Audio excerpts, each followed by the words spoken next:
주님께서 오늘도 하나님의 은혜로 우리의 인생을 채워주실 줄로 믿습니다. 우리 인생 가운데 하나님께서 우리 예수 그리스도를 주셨습니다. 예수 그리스도를 구주요 주님으로 주셨습니다. 아니, 우리 인류 가운데 하나님께서 예수님을 우리 모든 인류를 위해서 선물로 주셨습니다. 선물로 주셨습니다. 그래서 우리가 성탄을 기뻐하고 즐거워하는 것입니다. 물론 이단 가운데서 이상한 얘기합니다. 예수님의 태어난 날이 이때가 아니다. 이때는 태양신을 예배하던 날인데 태양신을 예수님으로 바꿔버려가지고 예배한다. 그렇게 얘기합니다. 여러분, 그건 사람을 이해하지 못하는 것이고 은혜를 이해하지 못하는 것입니다. 여러분, 예수님이 언제 나셨는지 잘 몰라요. 계산하고 알고 깨달으면 그러면 막 찾아낼 수 있을 것 같죠. 그런데 그러면 논란만 더 가중될 뿐입니다. 제가 8월 20일 태어난 게 맞습니다. 제 생일이 8월 20일입니다.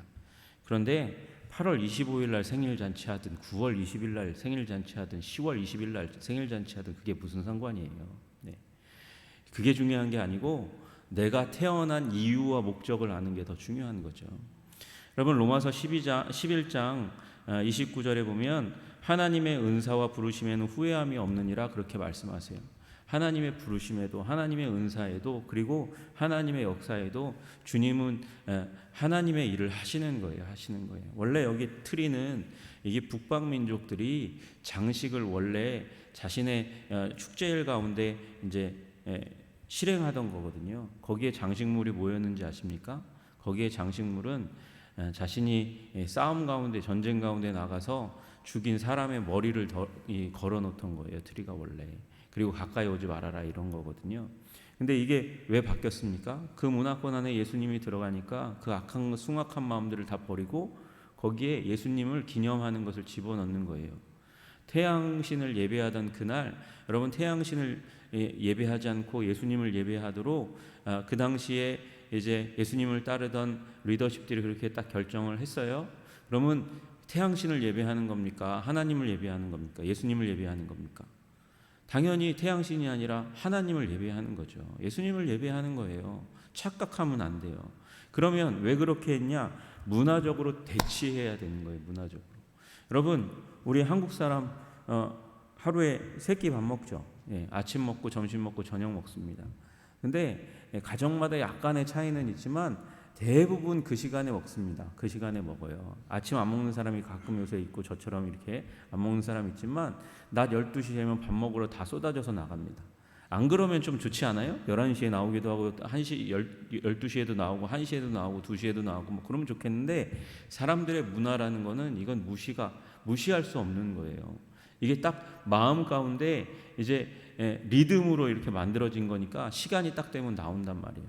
문화란 그런 거예요. 문화는 함부로 없앨 수 없는 거예요. 우리 문화에서 언제 1월 1일을 설날로 하자 그러고 구정을 없앴어요. 구정을 없애고 안 지키고 막 그랬는데 사람들의 패턴이 이 신정도 지키고 구정도 지켜요. 아니, 구정을 버릴 수 없는 거예요. 왜? 문화니까 이거는. 왜? 우리 농경의 문화 가운데 오랫동안 형성된 거니까 1월 1일 양력을 지키는 그날이 있지만 음력을 지킨다고요. 여러분, 만약에 이 태양신을 섬기는 날 예수님으로 포맷을 다시 세우지 않았으면, 여러분, 성탄절을 다른 날로 했으면 어떻게 될까요? 태양신도 섬기는 날 섬기고 그리고 예수님 섬기는 날 섬기고 문화 가운데 왔다 갔다 하면서 믿음이 연약한 사람은 여기도 가고 저기도 가는 일들이 일어나는 거예요. 그런데 12월 20일 날 문화대치가 일어나면서 예수님만 예배하는 일을 하는 거예요. 그래서 이단들이 하는 그 이상한 12월 25일은 예수님 태어난 날이 아닌데 태양신을 섬기는 건데 개신교가 태양신을 섬긴다, 이런 헛소리 가운데 넘어가지 않는 여러분이 되기를 주님의 이름으로 축복합니다.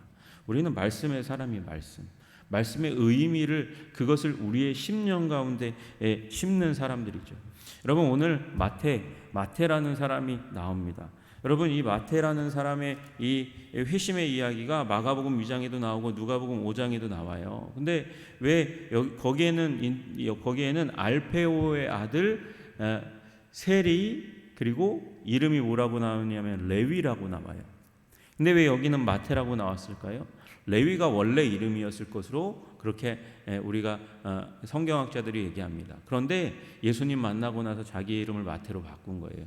레위는 잘 아시다시피 하나님을 섬기는 그 제사장 그룹, 그 제사장 그룹과 함께 성전에서 일하던 사람, 아니면 지방에서 영적인 일을 선두에서 섬기던 사람들이 레위인들이란 말이죠. 그런데 아버지가 레위라고 이름을 지었어요. 왜 그렇게 지었을까요? 하나님을 잘 섬기는 자가 되고 하나님을 잘 아는 자가 되라고 그렇게 지었을 거예요. 그런데 뭐가 됐어요? 세리가 되고 말았어요. 세리가 되고 말았어요. 근데 왜 세리가 되었을까요? 아마 세리가 된 이유는 그가 가지고 있는 판단력 때문이었을 거예요. 이거 이 율법을 따라 살아가는 사람 답답하기만 하고, 그들을 봐도 그들의 삶이 별로 나아 보이지가 않는 거죠. 하나님을 향해서 헌신된 것 같지 않은 그런 삶의 모습들을 바라보면서 한탄과 아픔이 있었던 거예요. 여러분, 목사들을 보면서 그런 마음을 가지시는 분들이 있어요. 목사나 내나 뭐 다른 게 뭐가 있나. 하나님을 사랑한다고 얘기하는 저 장로님이나 저 권사님이나 나나 무슨 다른 게 있나, 그러고 한탄하고 아파하는 사람들의 모습이 있어요. 아마 저는 세리 레위도 그런 마음을 가졌을 것 같아요. 그들이 가지고 있는 삶의 영적인 부분을 추구한다고 하면서, 하나님을 추구한다고 하면서도 너무나 세속적인 관점들이 함께 섞여 있는 것을 보며, 저렇게 사느니 나는 그냥 실리적으로 돈 많이 버는 길을 선택할 거야. 그리고 세리가 되었을 가능성이 굉장히 많이 있게 되는 것이죠. 여러분, 이 세리, 그래서 선택한 세리, 돈 많이 벌고 그리고 이 땅 가운데서 내가 하고 싶은 일 잘 하면서 살아가고자 그런 마음으로 세리라는 직업을 선택했던 이 레위라는 사람이 그렇게 살아갑니다. 여러분, 세리는 무슨 능력이 있어야 됩니까? 세리를 잘 하려면 세금 계산 능력이 있어야 돼요. 계산을 잘해야 된단 말이죠. 그리고 장부 정리 능력이 있어야 돼요. 그리고 강단이 있어야죠. 세금을 걷는데 자비의 마음이 너무 넘쳐나면 그러면 세금을 못 걷어요. 그래서 냉철하게 받을 돈을 그냥 딱 정해가지고 받아내는 그런 악착 같은 또 강단 있는 모습이 있어야 되는 거예요. 그 당시에는 보통 로마가 가져가기로 한 그 세금의 한 12%까지도 더 착복해서 자기 것으로 삼는 그런 세리들이 있었거든요.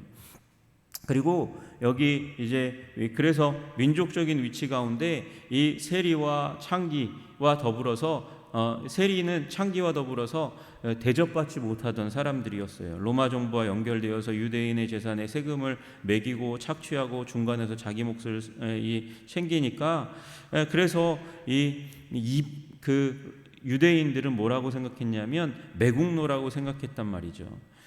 유대인 민족 측에 서지 않고 어디에서요? 로마에 쓰니까 나쁜 놈들이라고 그렇게 여겼어요. 여러분, 시어머니가 미워요? 말리는 시누이가 더 미워요? 말리는 시누이가 더 밉다고 그러는데, 여기는 공격하는 시어머니 옆에서 같이 공격하는 그 시누이니까 얼마나 더 밉겠어요. 그러니까 이 세리를 향해서 분노가 아주 대단한 거예요. 자신의 재물을 뺏어가는 자니까. 여러분, 시오노 나나미가 쓴 로마인 이야기라는 책에 보면 로마 세금 징수 제도에 대해서 한번 설명이 나와 있어요. 이 책에 따르면 이 당시 세리는 공무원이 아니라 자영업자라 그래요. 공무원이 아니라 자영업자. 이 말이 뭐냐면, 로마는 일정 지역에서 1년간 거두어들일 세금에 대해서 경매를 붙였대요. 얼마 거둘 수 있니? 얼마 거둘 수 있니? 얼마 거둘 수 있니? 그러면 나에게 낙찰되려면 어떻게 해야 되죠? 내가 거둘 세금의 금액을 높이 로마 제국에 이렇게 제시해야 하는 거잖아요. 그래서 가장 높은 금액을 걷겠다고 한 세리가 징수권을 따잖아요. 그러니까 이 세리는 세금을 걷어서 로마에 약속한 금액을 납부하고자 하니까, 그리고 그 중간에서 자기는 자기 재산을 형성해야 되니까 어떤 일이 일어났겠습니까? 어마어마한 재산을 뜯어내고 어마어마한 그 중간 이익을 차지하게 되는 일이 일어나는 거예요. 남는 장사죠. 여러분, 근데 문제는 그 가운데서 자기의 정체성은 그 유대 문화 가운데서 땅에 떨어지고 있는 거예요. 만족을 뭘로 얻었어요? 돈으로 얻었어요. 물질이 사실 지금 이 시대 가운데도 아주 큰 권능이 있잖아요. 그 시대 가운데서는 권능이 없었을까요? 사람들이 왜 만몬을 쫓아갑니까? 그게 힘이 있으니까 그렇게 쫓아가는 거죠. 여러분, 이 세리 마태는 어디에 있습니까? 여기 가버나움이라는 동네에 있는 거예요. 유대에서 이 갈릴리 그리고 그 위쪽 시리아 쪽으로 가려면 반드시 가버나움을 지나가야 되고요. 그쪽에서 넘어올 때도 이 가버나움을 반드시 지나가야 돼요. 그러니까 이 관문 도시인 요 동네 본동네 가버나움에서 세관을 차려놓고 거기에서 지나가는 사람들에게 세금을 매기고 악착같이 뜯어내는 그런 일을 했고, 그 주위에 있는 사람들을 이렇게 뜯어내는 일을 했단 말이죠. 그런데 그 가운데 그의 마음 가운데는 만족이, 돈을 추구하고 물질을 추구하고 그리고 돈이 주는 힘을 얻었는데도 불구하고 그 마음 가운데는 공허가 자리 잡고 있는 거예요. 평안과 기쁨이 결핍되어 있는 것이죠. 그 이면에 뭐가 자리 잡고 있을까요? 하나님께서 그 마음 가운데 두신 영원을 사모하는 뜨거운 마음, 그 마음이 같이 있는 거죠. 갈등이 있는 거예요. 그러나 그 갈등의 삶 가운데서 자기가 탈출할 수 있는 탈출구가 없어요. 한쪽은 물질을 쫓아가는데 허무함이 있고, 한쪽은 영원을 추구하지만 그 영원으로 나를 이끌어줄 존재가 없는 것이죠. 여러분, 마태는요 세리였지만, 손가락질 받던 사람이었지만 굉장히 성경을 많이 읽었던 것 같아요. 여러분, 왜 그렇게 얘기할 수 있냐면, 마가, 누가, 요한 복음에서 저자들이 구약 성경을 인용하는 것보다 더 많은 구약의 인용을 누가 해요? 마태가 해요. 그 얘기는 마태가 성경을 열심히 연구했다는 것이죠. 여러분, 마태는 아마 자기가 가지고 있는 많은 돈을 가지고 개인 성경을 구입했을 가능성이 많아요. 왜요? 그만큼 구약에 정통한 사람이니까. 여러분, 이 사람이 예수님의 제자잖아요. 여기에서 부름받는 예수님의 제자예요. 그런데 그 전부터 가지고 있는 돈이 많은데 그 가운데 영원을 사모하는 마음이 있으니까 성경을 구해서 읽어 안 보이는 곳에서는 읽어가는 거예요. 여러분, 이 마태의 목소리를 성경 사복음서 어디에서도 들을 수가 없거든요. 그가 한마디도 하지 않아요. 그는 옆에서 철저하게 예수님과 제자들을 관찰하는 말 없는 한 사람으로 여기 지금 예수님 주위에 맴돌고 있는 거예요. 아마 예수님이 오시기 전에도 가버나움에서 예수님께서 하셨던 일들에 대해서 많이 보고 알았고 깨달았고, 저분이 메시아라는 마음의 확신이 점점 들어가고 있었을 때 예수님께서 마태에게 나아오시는 거예요. 세관에 앉아 계신 그 마태에게로 나아오셔서 말씀하시는 것이죠. 나를 따르라. 한마디. 나를 따르라. 여러분, 예수님의 부르심에는 후회함이 없는 줄로 믿으시기를 주님의 이름으로 축복합니다. 여러분, 그 성경을 읽어왔던, 그리고 재리에 뛰어나고 정리하는 데 뛰어났던, 그리고 세리이기 때문에 여러분, 이곳에서 이방인도 많이 오고 누구도 많이 와요? 유대인도 많이 와요. 그래서 아람어와 히브리어와 그리고 헬라어와 그리고 라틴어에 능통했던, 그래서 오고 가는 모든 이방인과 그리고 유대인에게 세금 징수를 했던 이 사람, 많은 언어를 알고 있는 지식인, 그러나 사람들이 비하했던 이 한 사람이 이 나를 따르라라는 예수님의 말씀 가운데 부르심을 얻었고, 그가 그의 일생 가운데 예수님 만나고 배우고 알고 깨닫고 회심하고 나서 그가 한 일이 뭐였을까요? 마태복음을 기록하는 일이었어요. 여러분, 하나님의 부르심에는, 하나님의 은사에는 후회함이 없는 줄로 믿으시기를 주님의 이름으로 축복합니다. 여러분, 마태가 없었다면 이 마태복음이 쓰여질 수 없는 거죠. 마태복음이 쓰여지지 않으면 풍요한 하나님의 은혜, 구약과 연결할 수 있는 그 링크들을 우리가 굉장히 많이 잃었을 거예요.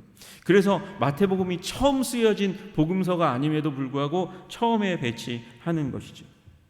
여러분, 주님 안에서 주님의 부르심을 확신하시는 여러분 되시기를 주님의 이름으로 축복합니다. 여러분, 그 예수님의 부르심 가운데 변화가 되니까, 완전한 변화가 일어나게 되니까 자신의 삶을 떠나는, 그리고 새로운 삶을 위한 잔치를 벌이게 되는 것이죠. 잔치를 벌이고 그곳 가운데서 세리와 죄인들, 율법을 벗어나서 밥 먹듯이 죄를 짓는, 어떻게 보면 종교적인 자유인, 하나님의 존재는 아는 사람이었을 거예요. 그들과 함께 이제 이제 과거의 삶을 결별하는 그 삶을 선택하는 거예요. 그리고 주님이 원하시는, 주님을 따르는 이제 삶을 살겠다고 잔치를 하는 것이죠. 다른 사람들 다 모아가지고 공개 제자식을 치르는 거예요. 여러분, 예수님을 따르기로 결정했습니까? 그러면 모든 사람이 알게 하시는 여러분 되시기를 주님의 이름으로 축복합니다. 모든 사람이 알게 할 때에 여러분의 삶 가운데 하나님이 주시는 은혜와 능력이 함께 할 줄로 믿습니다. 예수님께서 보호하시잖아요. 말씀으로 이 바리새인들이 공격할 때 예수님께서 말씀으로 지켜주시고 그들의 공격을 막아주시는 일을 하게 됩니다. 그리고 뒤에 부분에 예수님의 부르심의 특징이 무엇입니까? 예수님의 부르심의 특징은 다른 요한과 바리새인들이 금식할 때에 기뻐하는 거예요. 신랑과 함께 기뻐하는 거예요. 여러분, 물론 예수님이 죽음에 이르러 가는 그 십자가의 길을 걸어가셨을 때 제자들도 이제 금식해야 되죠. 눈물을 흘려야 되죠. 안타까워하고 통곡해야 되죠. 그러나 예수님의 삶을 따르는 그 삶의 본질은 우리 가운데 계신 주님으로 말미암아 축제가, 기쁨이, 잔치가 일어나는 것임을 믿으시기를 주님의 이름으로 축복합니다. 여러분, 주님은 관계를 원하시는 분이세요. 여러분, 세리마태의 이 결별식에, 제자 신고식에 그때 수많은 죄인들과 세리들과 그리고 창기들이 왔다는 얘기는, 여러분, 이 마태가 인간관계를 그들과 함께 했다는 거죠. 그 얘기는 뭔가요? 여러분, 이 사람이 착복한 돈을 가지고 이들을 섬기고 도왔을 가능성이 굉장히 많은 것이죠. 그들과 함께 친구가 되어 그들을 섬겼는데 이제 예수님을 따른다고 하니까 같이 와서 축복해주고 격려해주고 사랑해주고, 그리고 그와 함께 잔치를 함께 하는 거예요. 여러분, 여러분의 관계를 통해서 사랑을 표현하시고 예수 그리스도를 드러내시고 나타내시고 예수님을 따르라고 같이 초청하시는 일이 일어나기를 주님의 이름으로 축복합니다. 그래서 예수님이 말씀하신 거예요. 내가 제사를 원하는 게 아니야. 너희 바리새인들처럼 제의적인 정결의식을 내가 원하는 게 아니야. 그것도 해야 되지만 그거보다 더 중요한 건 그걸 함으로 말미암아 뭐가 흘러가야 돼요? 긍휼이 흘러가야 된다고. 마태는 그의 삶 가운데 이미 긍휼을 베풀었어요. 그리고 그 삶 가운데 이제 나는 새로운 삶 산다고, 그리고 그 긍휼을 베풀었던 사람들을 초청해서 잔치를 하고 있는 거 아니겠어요? 여러분, 그 삶이 또 하나님께서 허락하시는 영원까지 이르는 잔치의 삶을 믿으시기를 주님의 이름으로 축복합니다. 다른 삶이에요. 완전히 다른 삶이에요. 낡은 배에 붙일 수 없는 생배, 새로운 배의 삶이고, 그리고 오래된 가죽부대, 유대교와는 완전히 다른 새로운 가죽부대란 말이죠. 그것이 예수님께서 우리 삶에 주시는 선물이에요. 기쁨과 생명력, 생동력. 새 포도주가 팽창하니까 오래된 가죽부대는 견디지 못하고 터지는 거예요. 그만큼 생명력으로 가득 찬 예수 그리스도 안에 있는 삶을 선물로 우리에게 주셨어요. 그래서 마태가 자기의 이름을 여호와의 선물, 마태라는 이름으로 자기의 이름을 칭하고 있는 거예요. 여러분의 삶은 하나님의 선물임을 믿으시기를 주님의 이름으로 축복합니다. 예수님이 우리 인생 가운데 들어오면 우리 삶이 완전히 달라진 거예요. 이것을 경험한 사람이 예수님이 인류 가운데 들어온 날, 성탄의 날을 기뻐하고 즐거워하고 기념하고 기억하도록 하기 위해서 성탄의 계절을 우리 이 인류 역사 가운데, 한 해 가운데 두게 되는 것이죠. 여러분, 그 예수님을 바라보고 마음 가운데 두고 우리 이미 알고 있고 믿고 있는 예수님이지만 우리의 삶 가운데 더욱더 풍성하게 하시기를, 이 계절 가운데 그렇게 주님을 묵상하시기를 주님의 이름으로 축복합니다. 여러분, 이 성탄의 계절 가운데 여러분이 제사장이니까 여러분, 우리들의 가족을 모아놓고 예수님에 대한 이야기를, 그 구원의 이야기를 한번 예배든지 아니면 얘기든지 그렇게 동화책을 펴고서라든지 아이들과 우리 가족에게 나누어 줄 수 있는 여러분 되시기를 주님의 이름으로 축복합니다. 예수, 인류를 향한 위대한 하나님의 선물, 우리 인생을 향한 위대한 하나님의 선물, 그 하나님의 선물을 묵상하시는 여러분 되시기를 주님의 이름으로 축복합니다. 기도하겠습니다. 하나님 아버지, 인류를 위하여 주신 위대한 선물 예수님, 그 예수님을 만났더니 정체성이 변화되어서 세리 레위가 아니라 마태로 하나님의 선물로 아버지 자신의 인생을 다시 한번 자리매김합니다. 예수님이 이렇게 다가오신 위대한 순간을 기억하며 하나님 그 평생의 예수님을 묵상하고 위대한 예수님의 삶을 정리하는 마태복음을 썼던 그 마태처럼 하나님 우리 인생을 부르심에는 후회함이 없는 줄로 믿습니다. 주님, 그 후회함이 없는 하나님의 부르심과 하나님 그 사랑 가운데 우리도 후회 없는 삶 살게 하여 주시고 그 부르심의 도구가 될 수 있도록 우리를 붙들어 주시고 인도하여 주시옵소서. 예수님의 이름 받들어 기도드리옵나이다. 아멘.